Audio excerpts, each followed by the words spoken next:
HLB 주주 여러분 반갑습니다. 김사부입니다. HLB 잘 아시다시피 지난 21일이었죠. FDA로부터 CRL 즉 보완 요구 사안을 수령을 하면서 개판가로 추락을 했죠. 유로 낙폭에 따른 반등들이 시도되고 있습니다만은 연속성이라든가 탄력성들이 제대로 확보가 되지 못하고 있죠. 오늘도 2% 정도 가량이 하락한 채 마감을 했는데요. 여전히 지난번 발생했던 하락 갭을 메우지 못한 상태가 이어지고 있습니다. 현재 HLB 여러 가지 이슈들이 있죠. 앞에서 언급을 했던 CRL을 비롯해서 또 합병도 진행이 되고 있고, 그리고 또 신약 파이프라인도 추가를 하고 있죠. 이런 각각의 모멘텀들을 체크하면서 어떻게 진행이 될지 한번 점검을 해보겠습니다. 그리고 기술적인 측면에서 앞서 언급을 했던 대로 하락 갭을 메우지 못하고 있는데 과연 바닥이 형성이 된 것인지 이 부분 체크해드리면서 상승할 때 1차 목표치에 대한 부분까지도 말씀을 드리겠습니다. 그리고 가장 중요한 내용이죠. 실시간으로 대응 전략, 이 변동성이 커지기 때문에 실시간 대응 전략까지도 김사부가 깔끔하게 정리를 해드려 보겠습니다. 그러면 구독과 좋아요 한 번씩 꾹 눌러주시면 더 좋은 영상을 제작하는 데 있어서 힘이 되겠습니다. 일단 CRL 문제부터 한번 살펴보도록 하겠는데, 말 그대로 보완 요구 사안이다 라고 할 수가 있겠는데, 미 FED로부터 간암 신약에 대해서 두 번째 이렇게 보완 요구 사안을 받았다라고 하겠습니다. 일단 이 CRL을 수령을 하면 재승인까지 과연 얼마 정도의 시간이 걸릴 것인가, 이게 이제 관건이 되겠죠. 승인이 나야지 주가가 또 움직이든지 하기 때문에 이 C를 알아야 되는데, 보통 평균적으로 재승인이 나기까지 소요되는 시간은 100일에서 많게는 한 220일 정도 가량이 소요되는 것으로 알려지고 있습니다. 그런데 이 CRL이 약효에 대한 문제였다라면 상당히 좀 심각해질 수도 있겠습니다만은, 그렇지 않고 현재 그 제조 문제에 대한, 시설 문제에 대한 것이기 때문에 이게 원인을 찾아서 해결을 한다라면은 재승인이 보다 좀 더 빨리 이루어지지 않겠느냐라고 판단됩니다.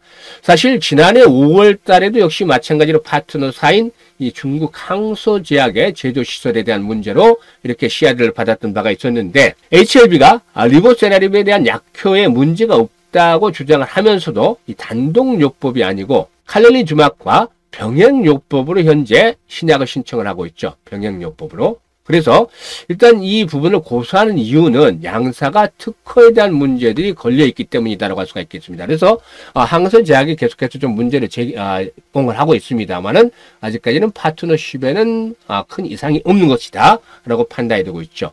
어쨌든 앞서 언급을 했습니다만은 리보칼렐의 재허가 신청 이후에 클래스 1으로 정해지면 오는 7월 달 정도에 승인이 나지 않겠느냐. 그래서 멀지 않죠. 반면에 클래스 2로 정해지면은 11월 달 정도의 결론이 내려질 것이다. 따라서 이 부분을 구분을 해서 일단 앞으로 진행 방향에 따라서 체크를 하면서 승인 여부를 결정을 하는 것들이 필요해 보이지 않겠는가 판단이 됩니다. 그리고 일단 그 바이오 섹터에서 가장 중요한 부분이 있죠. 바로 증자. 대규모 증자들을 때리면 주가 가치가 희석이 되면서 결국에 시장에 충격을 주는 그런 경우들이 많죠. 특히 이 바이오 섹터에는 그 연구개발 자금에 대한 소요들이 있기 때문에 이런 대규모 증자에 대한 것들이 좀 치명타를 가는 경우가 많죠. 하지만 이번에 이제 진양권 회장이 주총에서 말한 바가 있었죠. 주총에서 진양권 회장이 뭐라 그랬냐면 이 증자에 대한 부분들을 완전히 불식을 시켜줬습니다. 이거는 긍정적이죠. 리보칼렐이 승인이 난 이후에도 주주들을 대상으로 한 자금 조달은 없을 것이다. 즉 유상증자는 없을 것이다 라고 단언을 했습니다. 일단 리보칼렐의 마케팅이라든가 적응증 확대에 필요한 자금은 FDA 승인이 나면은 제3자 유증 등에 따라서 투자 유치를 통해서 일단 조달하겠다라고 밝혔는데, 이번 주총에서 공언을 했던 만큼 이런 대규모 증자에 대한 부담들은 덜어줄 수 있다. 이거는 상당히 좀 긍정적인 측면에서 접근해 볼 수도 있겠죠. 그리고 이제 다음으로 또 체크해 볼 부분이 합병이죠. 합병인데요. HLB와 HLB 생명과학이 합병을 하게 되는데, 이 합병 비율은 HLB 생명과학 보통주 한 주당 현재 HLB 주식을 0.1167주로 준다. 그러니까 HLB 10주를 주면 뭐 거의 한 주로 준다. 이렇게 보셔도 되지 않겠느냐라고 볼 수가 있겠습니다. HLB 생명과학 10주를 주면 HLB 주식 한 주와 거의 뭐 교환이 된다라고 볼 수가 있겠는데요. 일단 이번 합병을 통하는 그런 그 요인들은 무엇보다도 HLB와 HLB 생명과학이 각각 보유하고 있는 리보세라립의 판권과 수익권을 통합을 해보고자 하는 측면에서 진행이 되는 것인데 현재 HLB 생명과학의 시총을 보면은 8천억 정도가 되죠. 그리고 또 마찬가지로 HLB의 시총이 7조 정도가 되기 때문에 일단 뭐 조금 늘어난다고 하더라도 충격은 좀 크지는 않을 것이다. 합병을 일어난 충격은 크지는 않을 것이라고 볼 수가 있겠습니다. 이 부분 그래서 일단 너무 크게 우려하지 않아도 되지 않겠느냐라고 보고 있죠. 그리고 또 HLB가 추가적으로 이제 신약을 파이프라인을 확대를 한다라고 알려져 있는데 일단 계열사를 통해서 이제 신약을 또 추진하죠. HLB 뉴로토브인데 뉴로토브라는 회사는 지난해 9월 달에 HLB를 편입을 했습니다. 원래 이제 뉴로토브라는 회사가 카이스트의 학내 창업 기업인데 파킨슨병 등 이 난치성 질환 치료제의 개발을 주력을 하고 있죠. 그래서 이 뉴로토브를 자회사로 편입을 한 이후에 이렇게 NT3 현재 개발하고 있는 NT3 이 파킨슨 병을 일단 그 파이프라인으로 추가적으로 확대를 해서 2027년 정도에 본임상 진입을 목표로 하고 있습니다. 그래서 일단 그 리보세나립 외에도 이 파킨슨병에 추가적인 파이프라인을 확보를 해 나가고 있다는 점 이런 부분들도 앞으로 임상에 진입을 하게 되면은 또 주목 요인이 되지 않겠는가라고 판단이 됩니다. 아무튼 이와 같은 주요 이슈들을 살펴봤는데 가장 큰 이슈라고 할 수 있는 CRL에 대한 부분들 이것만 해결이 되어진다라면은 동사의 하락을 짓눌러 왔던 악재로 작용을 했던 요인들은 어느 정도 해소가 될 것이라고 볼 수가 있겠습니다. 악재가 해소되면 불확실성이 해소되면 주가에는 긍정적으로 작용이 될 수가 있겠죠. 이 부분이 일단 현재 앞으로 진행 상황을 지켜봐야 되는 이유다라고 볼 수가 있겠는데요. 전체적인 그러면 기술적인 흐름이라든가 수급 동향을 봐야 되겠는데 바이오 섹터는 2차 전지 섹터와 함께 이번에 공매도가 재개되면서 상당히 우려되는 부분 중에 하나였었죠. 그래서 일단 수급 측면에서 HLB를 체크를 해보면 오히려 기관이나 외국인 투자가들이 상당 부분 매수에 가담을 하는 그런 모습들을 보여주었습니다. 오늘 같은 경우는 소폭 매도를 했습니다만 외국인들도 매도를 했습니다만은 일단 외국인 투자가들 그렇게 그다지 최근까지는 매도 구매를 늘리지 않았고 공매도도 시행 첫날에 대규모로 일어난 이후에 현재 좀 주춤거리고 있는 상황이죠. 물론 이제 공매도 과열로 인해서 공매도 과열 금지 대상이 되는 그런 경우들도 거래가 일단 공매도가 중지가 될 수도 있겠습니다만은 앞으로 뭐 특별한 악재만 없다라면은 현재 시점에서 하락폭이 좀 제한적일 것이라고 보기 때문에 대량의 공매도는 나오지 않을 가능성이 있다라고 보여집니다. 그래서 일단 뭐 현재 시점에서 공매도 구봉 동향은 시행 초기이기 때문에 앞으로 계속해서 좀 관찰을 해 나갈 필요가 있겠다. 수급 측면에서 이렇게 볼 수가 있겠죠. 그리고 전체적인 시장의 기술적 측면에서 분석을 통해서 본다라면 과연 바닥은 어디가 될 것이냐 이런 측면에서는 과거의 지지와 저항이 됐던 자리들을 살펴볼 필요가 있겠죠. 보시면 이렇게 묘하게도 일치되는 부분들이 있죠. 이런 자리들이 일치가 됩니다.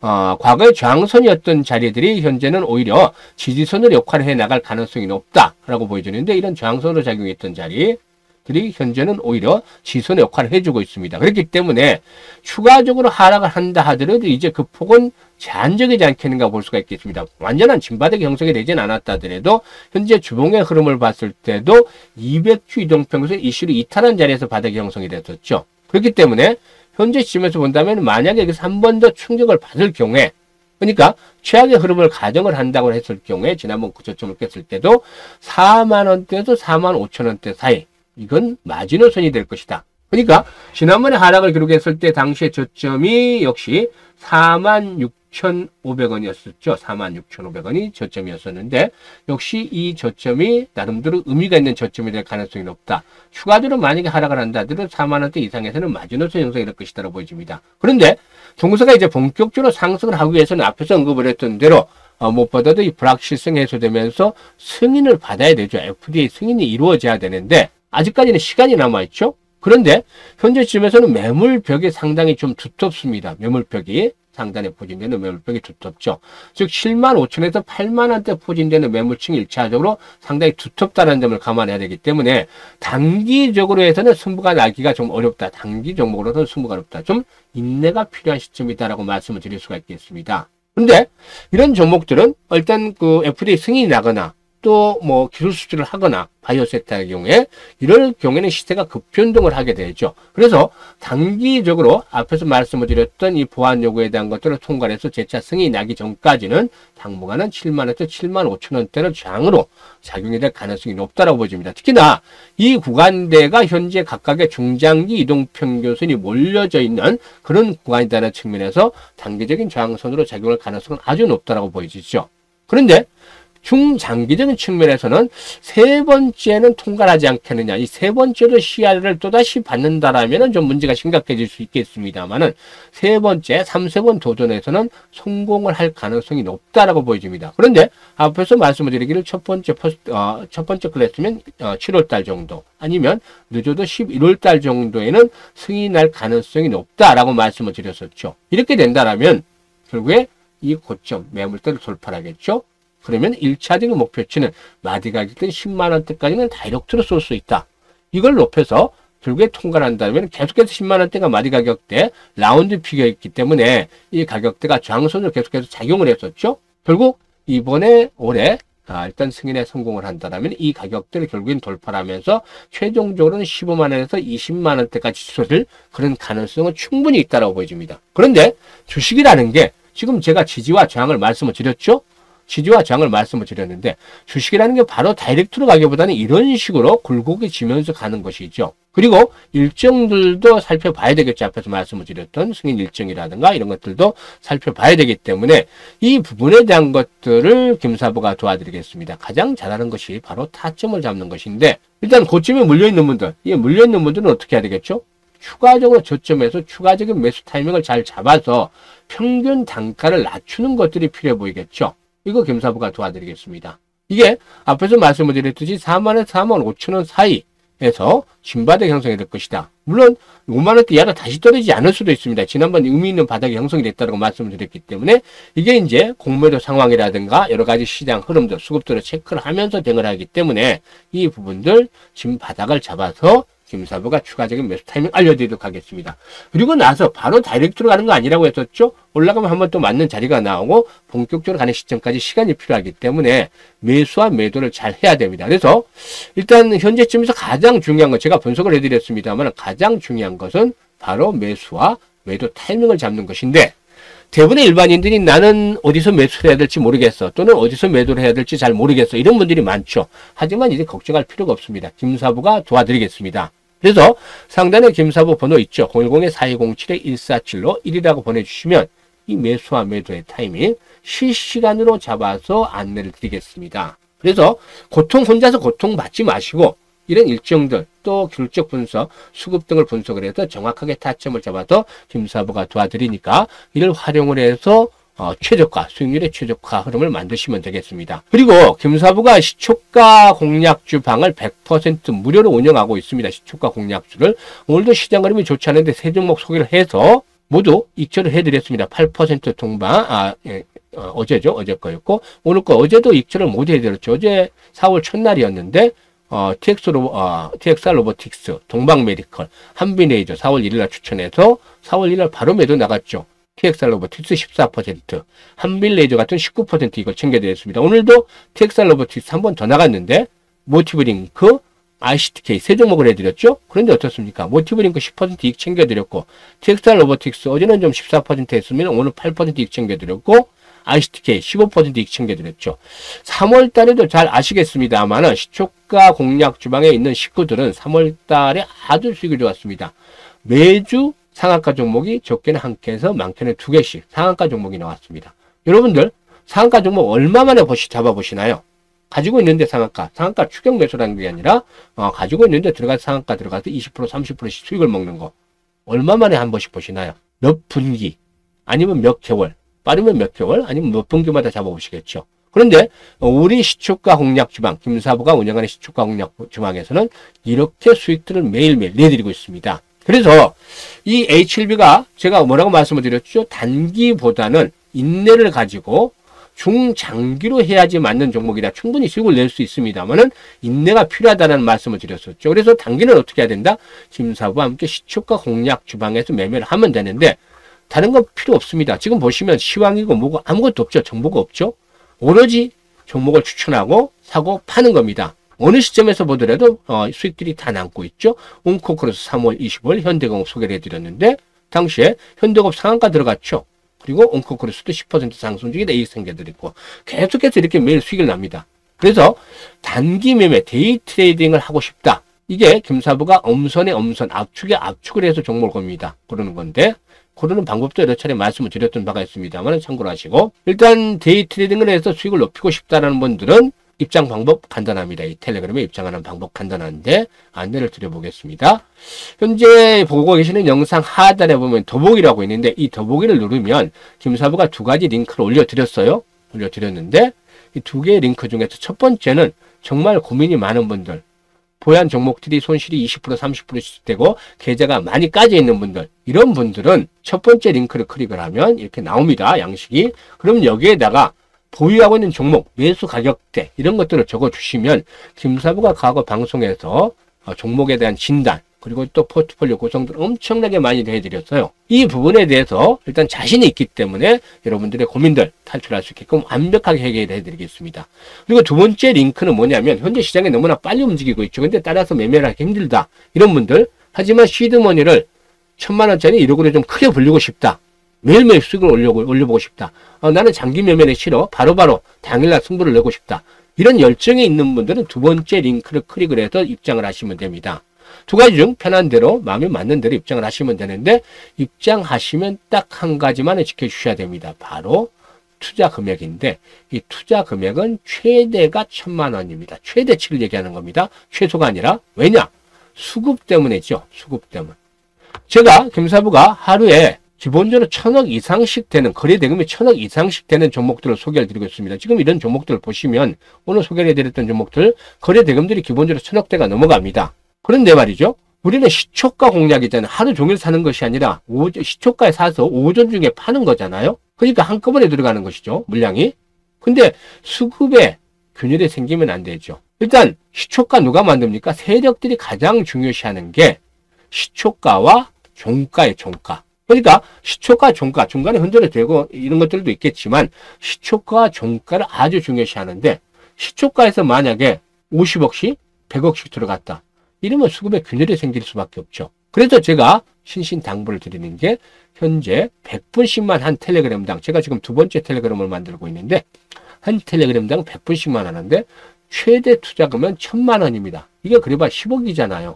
10억인데 두 종목 하면 시초가에 5억 들어가는 거죠.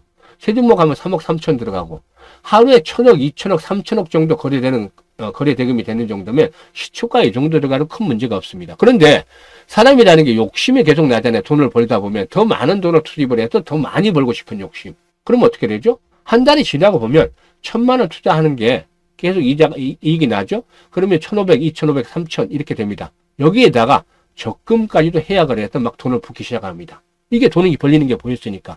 그래서 1억씩 됩니다. 그러면 투자 자금이 제가 이제 직접 경험을 했던 내용을 말씀을 드리는 거예요. 1억씩 100명은 어떻게 됩니까? 100억입니다. 100억. 어떻게 되죠? 50억이 시초가에 쏘게 되는 거예요. 33억이 쏘게 되는 거. 그러면 하루에 1000억 거래대금 1000억 넘어간다 하더라도 50억이 시초가에 들어가면 어떻게 되는 거죠? 우리가 세력이 아니잖아요. 그러면 세력에 대해서 올려야지 이거. 근데 우리가 세력이 아니니까 세력을 이용할 뿐인데 그러면 세력이 어떻게 나올까요? 이거 누구 들어왔네? 얘들 돈 벌어줄 일이 있나요? 파는 거죠. 오히려 죽이는 거죠.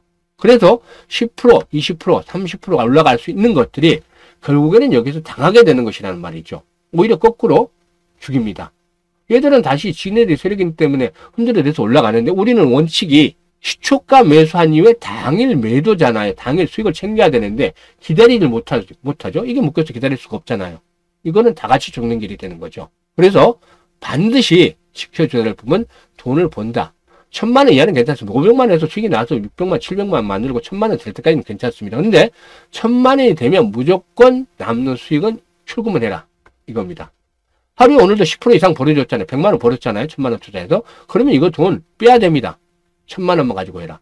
이거 반드시 지켜주시면 김사부가 정말로 좋은 종목들, 지금 보시다시피 어느 날을 해도 돈을 다 벌었어요. 최근 20일 동안 손절한 종목이 하나도 없어요. 다 맞았어요. 이 방법들, 종목 선정하는 방법까지도 김사부가 안내를 드렸었죠. 김사부 같이 하시는 분들은 다 아시겠습니다만은, 그래서 지금 보시면 3월 31일도 대진첨단 소재, 클로버, 신라소매드렸죠. 시장 폭락하는 날이었잖아요. 이거는 아주 쉽습니다. 상한가 종목. 근데 신라소매는 워낙에 거래대금이 적기 때문에 매수 비중은 10%야. 나머지는 세 종목, 두 종목이니까 33에서 50% 풀로 지르는 거죠. 그런데 신라소매 어떻게 됐습니까? 바로 상한가 들어가서 어제 오늘 다 올랐습니다.